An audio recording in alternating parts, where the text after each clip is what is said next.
Good day everyone, I'm Judeneth Delos Santos, Bsed major in English, SC11 sa Narciso Quezon, Lucena Cluster. So, today we are going to learn about making inferences from a text or reading between the lines. Have you ever guessed what someone's feel without them saying it directly? That is exactly what inference is all about. Okay. Please allow me to read the objectives. At the end of the lesson, the learner should be able to define what is inference means. Next is identify the clues from a text. Next, combine clues with the prior knowledge to make logical inferences. And last, share ideas confidently through groups activities. Okay, now let's move on the motivation activity. So mapapansin nyo, meron tatlong picture. What do you think happened? Ang unang picture ay may estudyanteng stress dahil nagkaroon siya ng F sa kanyang grades. Next picture is estudyanteng nagla-lunch ng solo. And the third picture is ang table is napaka-messy. So, how can you tell? And what clues happen you understand the situation? Now, let's get deeper to our activities. What is interference? So, the interference is an educated guess made using text clues and the prior knowledge. So, the readers use information from the story together with their own experiences to understand ideas that are not directly stated. Let's have an example. So, simple formula. Inference equals clues from the text plus what you already know. So, example, text clue. Marco entered the classroom dripping wet while holding an umbrella. So, yung inference is, it was probably raining outside. Now, we have a reading passage. So, short reading passage. During group reporting, Nathan remained quiet while his classmates discussed their project. He kept looking down and avoided eye contact. After class, he immediately left without speaking to anyone. So, the guide questions is, what can you infer about Nathan?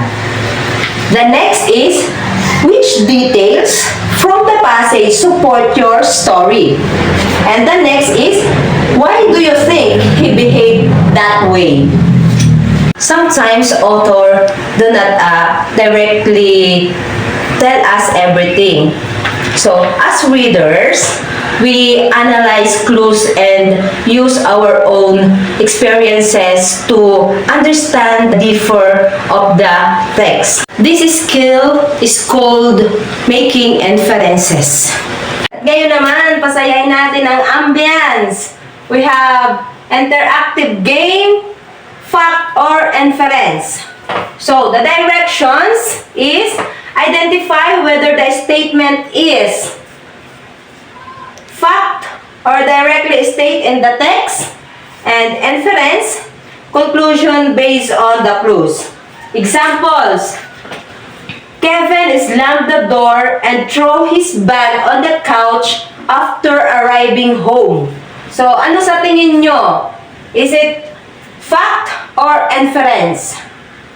So, the inference, Kevin might be angry or frustrated. So, the answer is inference. Bakit nga ba natin tinatalakay ang lesson na ito? So, this is the importance of making inferences. Why is making inferences is important? So, number one is help readers understand story deeply. Next is to improve critical thinking skills. Next is this, encourage imaginations and analysis. Develops better comprehensions. And last, help learners connect literature to real-life experiences. Here are the real-life connections.